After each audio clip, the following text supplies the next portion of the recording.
Okay, no setup. I'll just start. Tel Aviv was an inferno. I never figured out if Ben Gurion Airport simply didn't have air conditioning, or if it wasn't working that day, or if perhaps someone had decided not to turn it on, so that we tourists would acclimate quickly to the sticky Mediterranean heat. My brother and I were standing, exhausted and bleary-eyed, waiting for our bags to come out. It was almost midnight and the airport no longer seemed like an airport. I was surprised to see that several other passengers, also waiting their bags, lit up cigarettes. So I took one out myself and lit it, and the acrid smoke immediately revived me a bit. My brother stole it from me.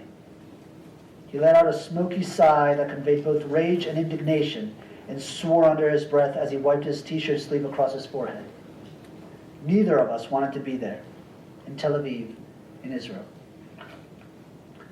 Our little sister had decided to get married.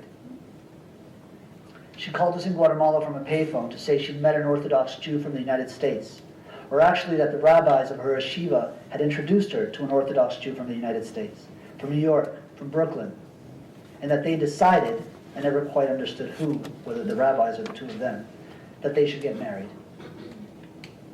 My father snatched the phone away, shouted for a while, tried to dissuade her for another while, and then, resigned, asked or begged her to wait for us, saying we were on our way. She'd been living in a women's yeshiva in Jerusalem, studying the Torah and other rabbinical texts for nearly 2 years. At first, we all thought it was just a touch of Zion fever or Hebrew fever or some juvenile obsession with finding a deeper manifestation of our grandparents' religion, and that it would eventually pass. But soon her discourse began to evolve. In letters, in phone calls, her words were no longer her own. Her language, as is always the case with the abruptly devout, became increasingly fierce and flippant, a sermon lacking any tolerance whatsoever. She legally changed her name to the Hebrew version. She began sending us photos in which she appeared, sometimes wearing a headscarf, sometimes a wig, covering up her lovely black curls. According to Orthodox Jewish laws and customs, she explained, a woman's beauty is revealed in her hair, which is a temptation for men, and thus must be hidden. The same with women's skin. My sister, young and beautiful, now wore only long baggy dresses that didn't reveal her shoulders, or her neck, or her arms, and certainly not her legs, as though she were a prisoner of her own attire, as though temptation could actually be concealed beneath a baggy dress and a wig. I remember she came back to Guatemala only once during that time for a visit.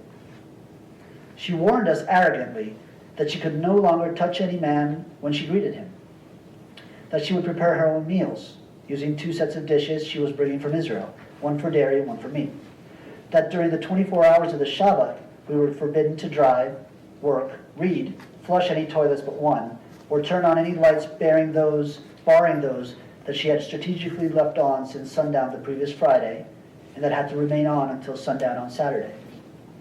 At some point, I recall, the 5 of us were sitting around the dining room table at my parents' house, when my sister announced coldly that as far as she and her Orthodox rabbis and teachers saw it, the 4 of us were not Jews.